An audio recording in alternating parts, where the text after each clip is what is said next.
Klaus, Daniel, vor ungefähr einem Jahr saßen wir schon mal hier. Seitdem hat sich sehr, sehr viel bei Lilium bewegt und ihr habt euch weiterentwickelt. Da werden wir gleich drauf eingehen.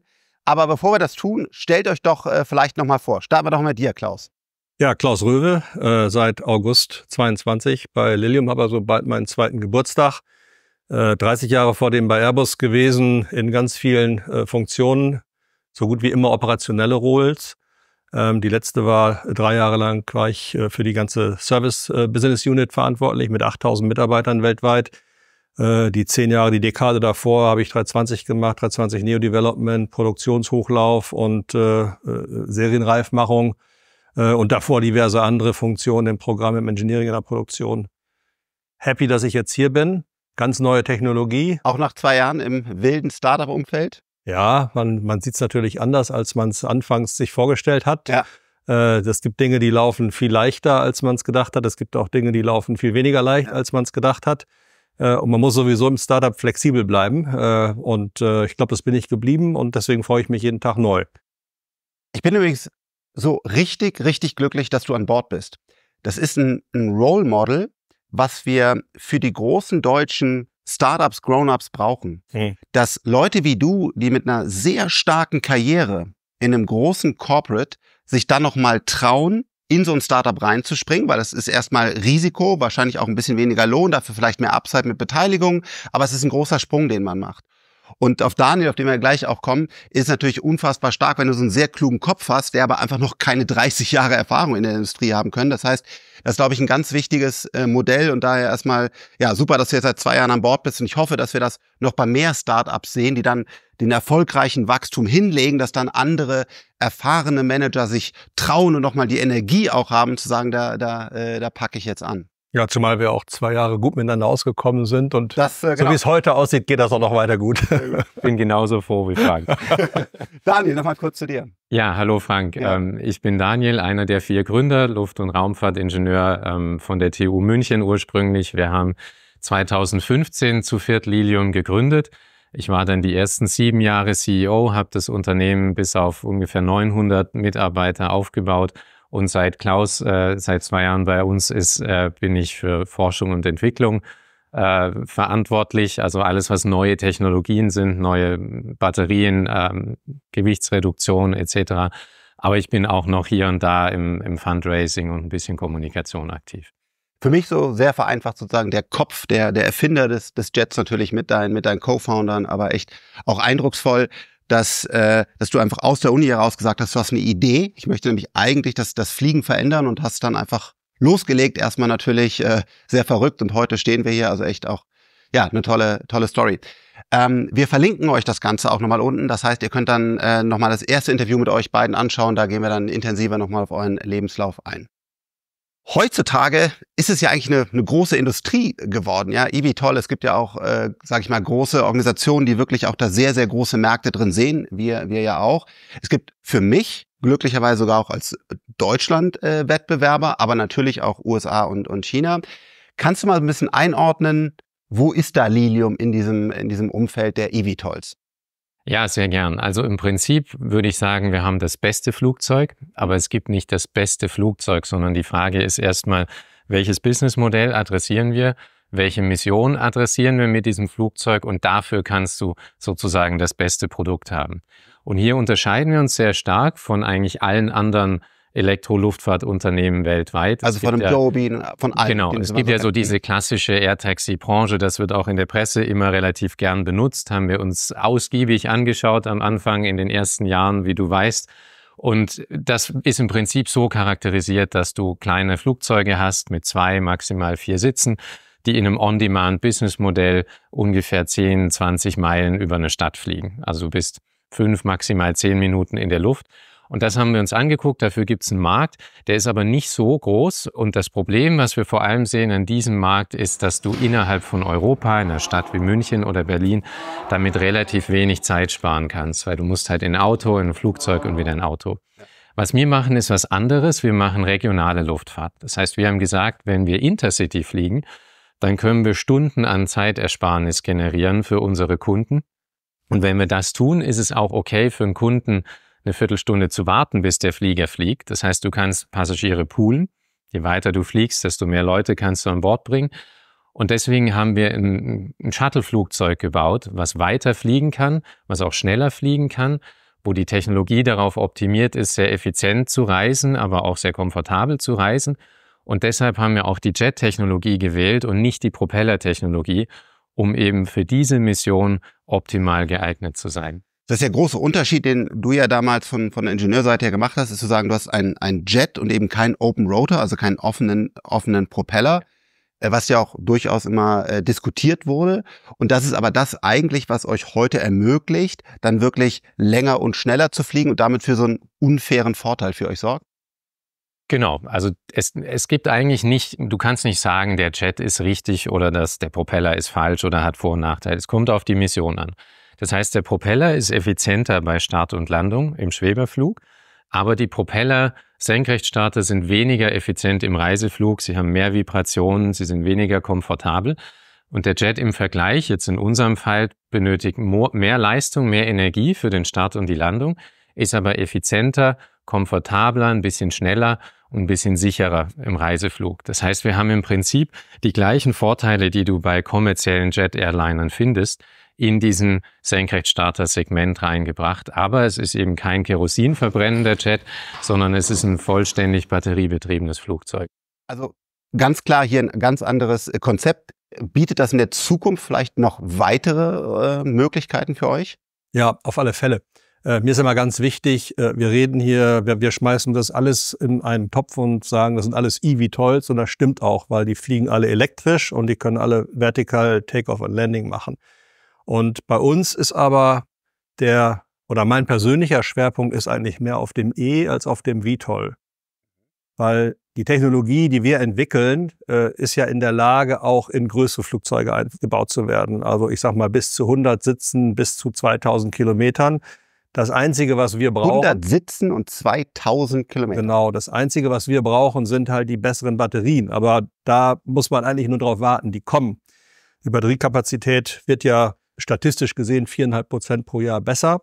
Und wenn man das einfach extrapoliert, ich sag mal auf 2035, 2040 und dann sagt, so, jetzt müssen wir natürlich, wenn wir diese besseren Batterien haben, auch die entsprechende Antriebstechnologie haben, dann kann ich damit auch ein größeres Flugzeug bauen. Und die Jet-Technologie hat keine Limits. Die Rotortechnologie ist immer limitiert auf diese extrem Kurzstreckenflieger, weil es einfach im Reiseflug zu ineffizient ist. Und wenn man effizient fliegen will, fliegt man auch in viel größerer Höhe. Und da komme ich mit dem Rotor auch nicht mehr hin. Ja. Was wir wirklich wollen, ist Fliegen elektrifizieren. Und das ist das Einstiegsprodukt, was ein eVTOL ist, ja, was aber die technologischen Ingredienzien hat, um zu fliegen, konventionell in der Zukunft. Und das ist ein wichtiger Unterschied. Und wir sehen uns auch gar nicht in Konkurrenz zu diesen eVTOLs. Wir sehen uns in Konkurrenz zu Wasserstoffflugzeugen. Weil die Fähigkeiten, die dieses Flugzeug haben wird, oder die Technologie bringen wird in einem konventionelleren Flugzeug, sind exakt diejenigen, die ein Wasserstoffflugzeug auch anpeilt, was die Kapazität oder Größe des Flugzeuges angeht, aber auch was die Reichweite angeht, mit dem fundamentalen Unterschied, dass das hier viel schneller verfügbar ist und in der Energieumsetzung 3-mal mehr effizient ist als Wasserstoff. Naja, also ich rede eigentlich immer viel lieber über das als über das VTOL. Okay.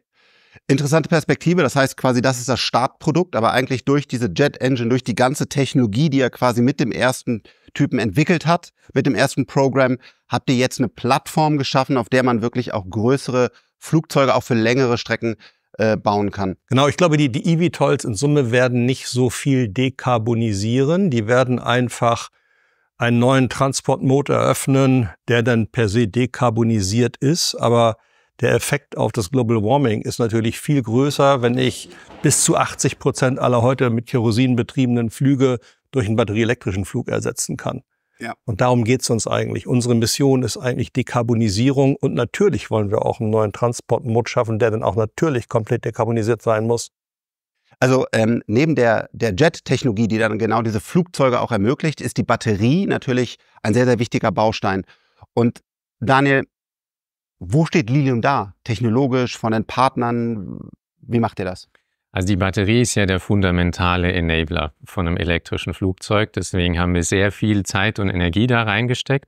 und sind jetzt an einem Punkt, wo wir die Batterietechnologie für den Markteintritt stabilisiert haben. Das heißt, wir haben die Technologie jetzt über fast 4 Jahre getestet.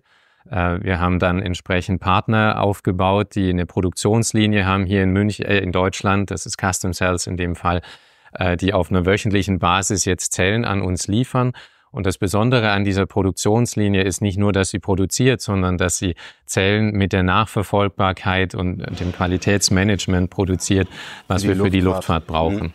Und das heißt, wir haben jetzt die Technologie, um beim Markteintritt, wenn das Flugzeug zugelassen ist, in ungefähr 2 Jahren eben 175 Kilometer operative Reichweite zu erreichen. Das heißt, das Flugzeug kann eigentlich weiter fliegen, hat dann noch Reserven übrig, wenn es nach 175 Kilometern landet. Aus Sicherheitsgründen? Genau, aber das Besondere an einem Elektroflugzeug oder speziell so, wie wir es entwickeln, ist dadurch, dass sich die Batterietechnologie immer wieder verbessert, haben wir das Flugzeug so entwickelt, dass wir alle 2, 3, 4 Jahre einen Upgrade anbieten können der bestehenden fliegenden Flotte. Und damit kann eigentlich jeder Kunde, der schon ein Flugzeug hat, davon profitieren, dass das Flugzeug im Laufe seiner Lebensdauer immer weiter fliegen kann. Und das ist natürlich auch extrem interessant, zum Beispiel für Leasingfirmen, wo du normalerweise ein Businessmodell hast, wo das Flugzeug kaum, dass es aus der Halle raus ist, schon 5% Wertverlust hat. Und in unserem Fall wird es erstmal an Wert gewinnen, bis es dann am Ende eben tatsächlich am Ende seiner Lebensdauer ist. Und das heißt, normale Flugzeuge haben ja heute eine relativ lange Lebensdauer. Ne? Die fliegen ja teilweise 20, 25 Jahre. Das heißt, das seht ihr für die Lilium Jets und auch die Modelle, die da noch alle kommen, auch und sagt dann einfach, der Rumpf und alles und die Engines sind so ausgelegt und wir wechseln die Batterie aus und dadurch auf einmal kann das Flugzeug dann im besten Falle sogar doppelt so weit fliegen, je nachdem, in wie vielen Jahren ich die Batterie auswechsle. Genau, und das wird auch doppelt so weit fliegen, operationell, weil die Reserven bleiben ja immer gleich. Und auch die Energie, die du für Start und Landung brauchst, ist immer gleich. Das heißt, wenn wir jetzt nur 50% Verbesserung in der Batteriekapazität erreichen, dann kann ich fast doppelt so weit fliegen. Und wir gehen deshalb davon aus, dass wir ungefähr 2030 die operative Reichweite des Fliegers auf knapp 300 Kilometer erhöhen können. Und das wird auch da nicht aufhören. Das heißt, es wird auch da weitergehen. Aber wir fragen uns dann natürlich nicht nur, kann ich diese technologische Verbesserung nur in Reichweite investieren, sondern vielleicht will ich sie früher oder später auch in Kostensenkung investieren oder in zusätzliche Passagiersitze. Also ich habe ungefähr 1 Tonne Batterien in diesem Flieger jetzt drin. Das heißt, wenn ich davon 10% rausnehmen kann, weil die Technologie besser geworden ist, dann kann ich einen Passagier mehr mitnehmen und damit auch dem Ziel immer näher kommen, dass das eben wirklich ein massentaugliches Verkehrsmittel wird. Und dann habe ich natürlich noch die ganzen Software-Updates, die natürlich hier auch nochmal wahrscheinlich besser sind als bei einer normalen Verbrenner-Engine, wo ich das Fluggerät quasi durch Software-Updates und dann durch neue Batterien immer besser mache. Und dann ist natürlich eine einfache Kaufentscheidung heutzutage, weil ich halt etwas gekauft habe, was eigentlich im Wert steigt. Genau. Und um da nochmal drauf zurückzukommen, was Klaus gerade sagte, er hat jetzt gesagt, 2000 Kilometer kann ich mit einem elektrischen Airliner fliegen. Ja. Das kann ich natürlich nicht heute. Und da ist, glaube ich, der große Unterschied, so wie wir denken, ist, dass wir sagen, ein Flugzeug muss 10 Jahre entwickelt werden, 8 bis 10 Jahre, bis es auf dem Markt ist. Und dann ist es ein Programm, was ungefähr 20 Jahre in Operation ist. Und das heißt, ich muss das Flugzeug nicht auf der Basis heutiger Batterien bewerten, sondern ich muss es auf der Basis der Batterie bewerten, die ich während der Laufzeit, der Lebensdauer des Programms habe.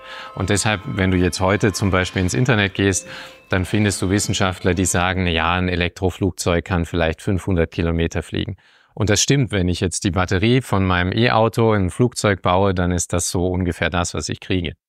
Aber da hört es halt nicht auf, sondern das physikalische Limit, also was wirklich die Chemie könnte, zum Beispiel eine Lithium-Fluor-Batterie, damit könnte ich über den Atlantik fliegen. Vielleicht schaffe ich das nie, das weiß ich nicht, aber was wir auf jeden Fall sehen können, auch in den Roadmaps von unseren Suppliern, ist eben, dass ich diese 1500, 2000 Kilometer operativ erreichen werde. Das heißt, der Verbrenner ist weitestgehend ausoptimiert sozusagen, was man da an Turbinen und so weiter entwickeln kann. Die Batterie hat noch ganz viele Chancen. Man weiß nicht, was kommt, aber es gibt ganz viele Chancen, dass da sogar auch nochmal größere Sprünge an Energiedensität erreicht werden. Genau. Also mittlerweile geht fast 10-mal so viel Forschung und Entwicklungsgeld in Batterietechnologie, als das vor 10 Jahren der Fall war. Und dementsprechend ist die Kurve der Verbesserung sowohl bei Kosten als auch bei Performance jetzt gerade eigentlich eher höher, als sie das vor 10, 15 Jahren war. Jetzt hast du in deiner Karriere ja auch schon einige Fluggeräte sehr, sehr erfolgreich im Markt eingeführt. Wo steht jetzt der Lilium Jet? Ja, wir sind, man hört es vielleicht auch an dem Umgebungslärm, wir sind in einem Industriebetrieb angekommen und ich freue mich über den Lärm, weil wo Lärm ist, werden auch Teile bewegt und wir bewegen, das ist unser Logistikzentrum hier, bewegen sehr viele Teile zurzeit, weil wir gerade dabei sind, das zweite Flugzeug zu bauen. Das erste Flugzeug ist fast fertig. Es wird aber nicht fliegen, es könnte fliegen, wir werden es aber als Integration Test Bench nehmen für unser Engineering. Und das zweite, was jetzt vor 2 Wochen begonnen wurde, das wird dann das sein, was als erstes fliegt Ende des Jahres. Und wir werden dieses Jahr noch einige weitere bauen. In Summe werden das fast 5 Flugzeuge sein. Also 3 Flight-Test-Flieger werden dieses Jahr gebaut werden. Der letzte wird dann fast fertig sein, aber der dritte Flight-Test-Flieger, das dritte Flugzeug, was das zweite fliegende Flugzeug ist, wird auch fertig werden. Und wir bauen auch noch eine strukturelle Testzelle, die wir brauchen, um bestimmte Tests zu machen, die wir dann für den Permit to Flight brauchen. Dieses 5. Flugzeug wird nicht voll ausgerüstet sein, es bezieht sich da eigentlich nur auf die Struktur. Aber was ich damit sagen will, wenn man schon bei der 5. Maschine angekommen ist, dann ist man natürlich in keiner Weise im Serienbetrieb.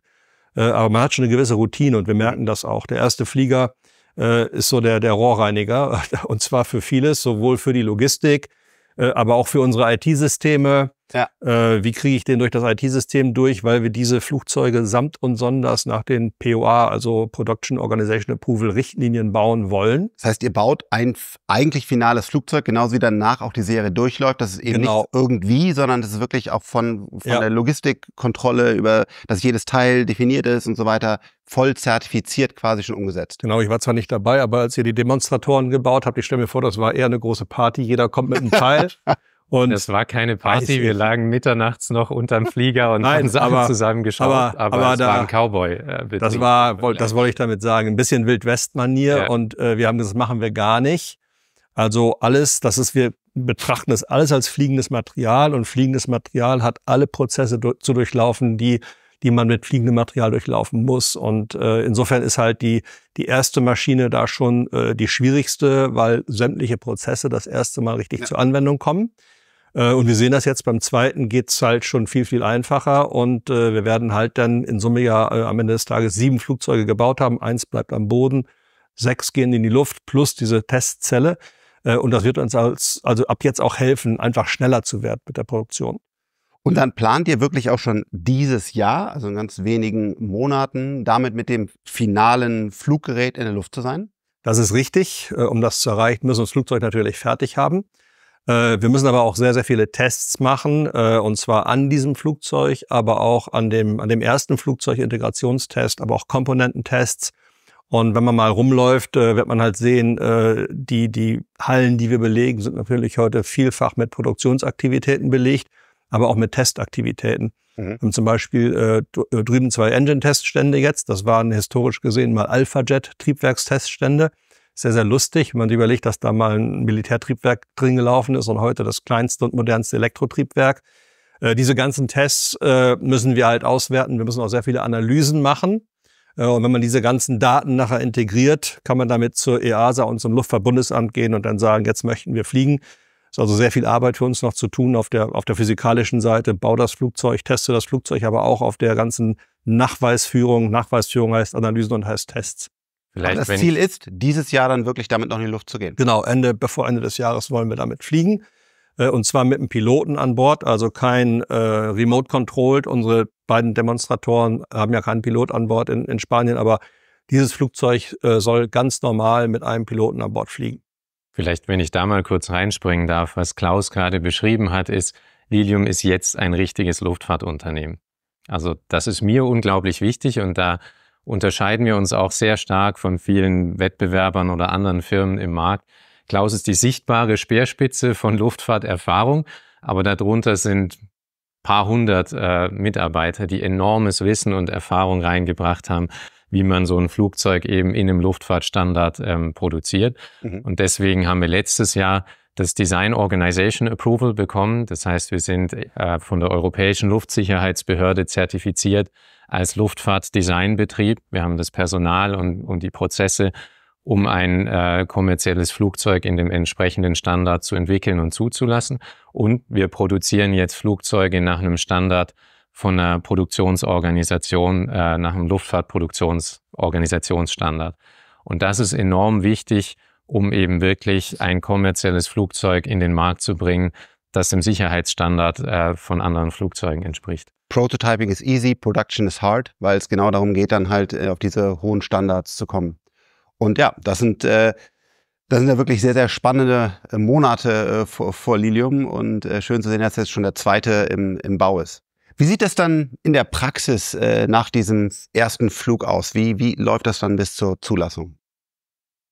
Bis zur Zulassung werden wir das Dominante ist das Flugtestprogramm natürlich, was aber nicht heißt, dass nicht Groundtests und Analysen weiterlaufen würden. Das tun sie. Aber der zeitbringende Aspekt ist eigentlich durch das Flugtestprogramm gegeben. Wir haben heute geplant ein 18-monatiges Flugtestprogramm mit 6 Flugzeugen.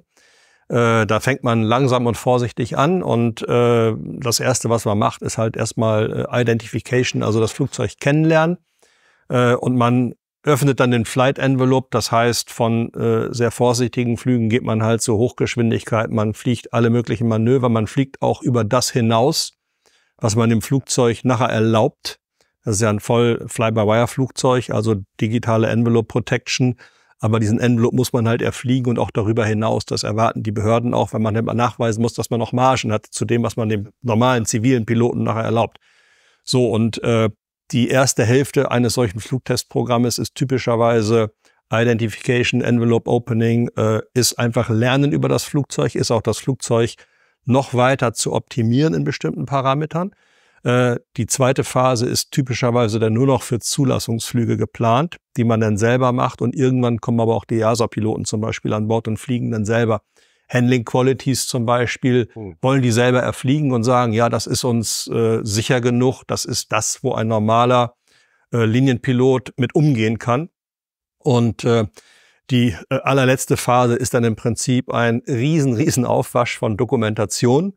Diese ganzen Nachweise müssen natürlich sauber dokumentiert werden, das muss dann analysiert werden und dann wird irgendwann halt daraus das Type Certificate erwachsen.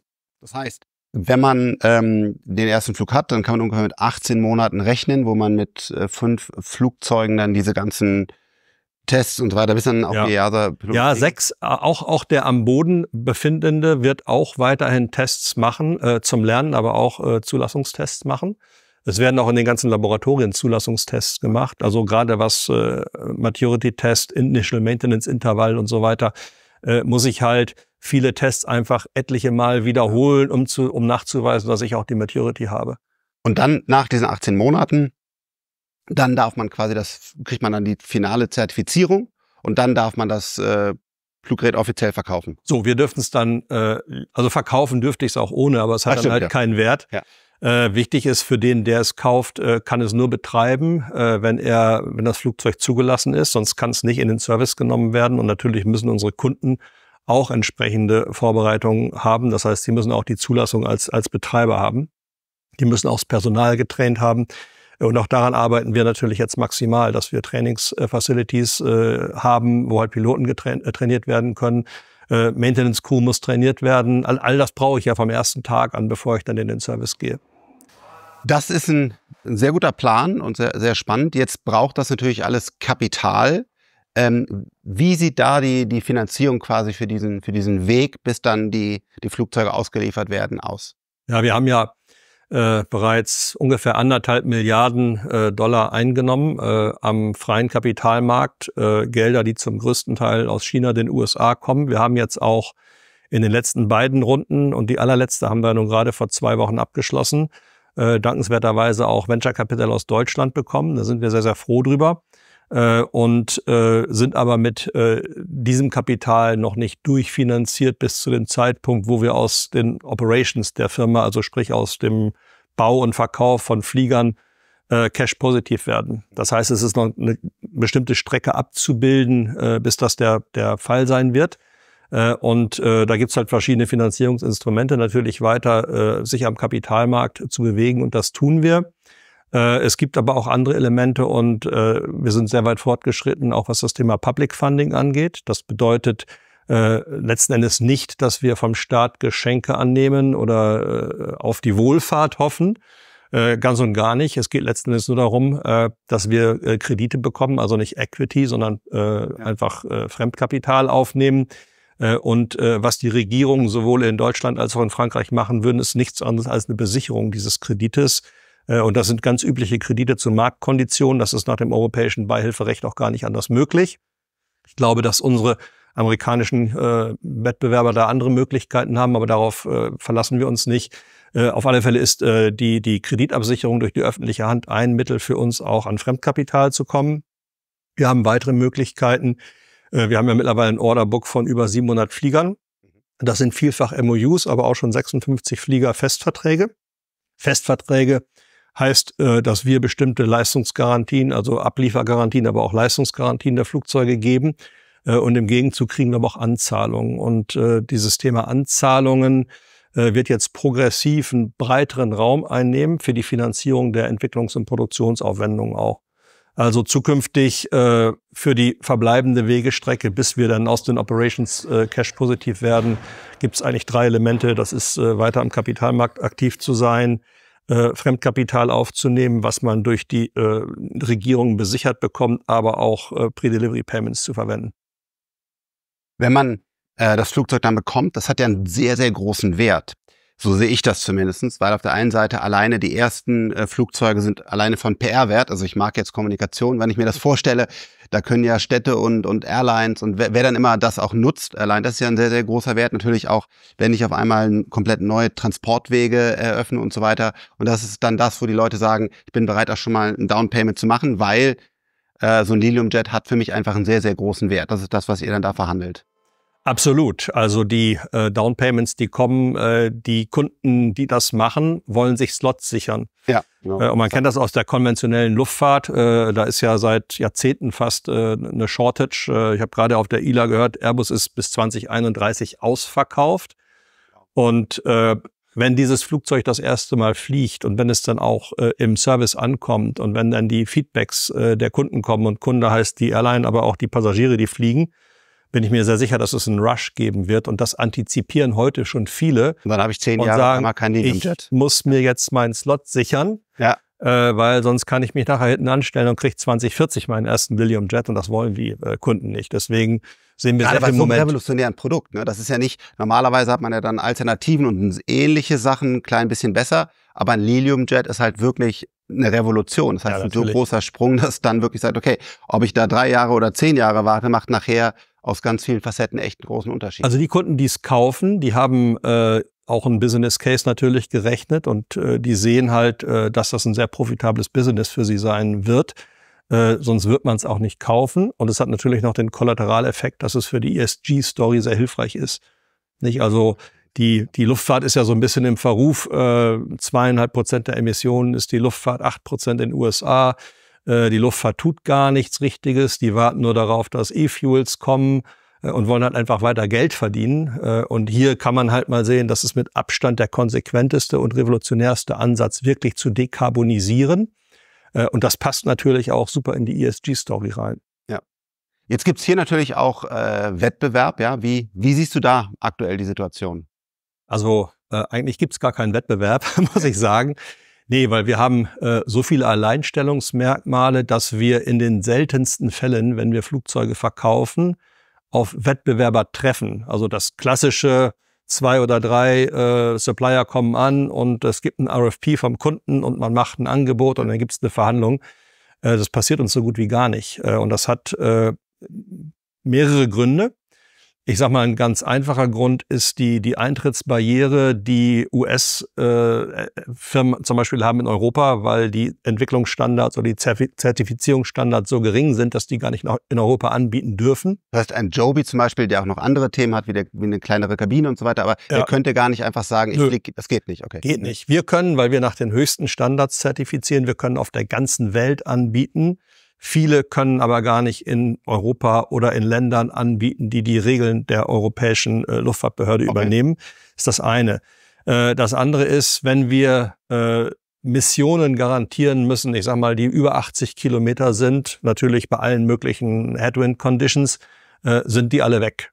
Die reden zwar alle, wir können auch 150 Kilometer fliegen, ja, aber nicht mit 4 oder 6 Passagieren an Bord und nicht bei Gegenwindverhältnissen und so weiter. Das heißt, wo es denn wirklich anfängt, schon so langsam in den Regionalmarkt zu reingehen, sind wir ohne Konkurrenz. Da gibt's keinen. Konkurrenz findet eigentlich nur da statt, wo es wirklich Urban Air Mobility ist, wo man ganz, ganz kurze Strecken fliegt, weil das können sie alle, das können wir natürlich auch. Und dann gibt's aber wieder eine Exclusion in diesem Markt, wenn es darum geht, den sogenannten Premium-Markt zu bedienen.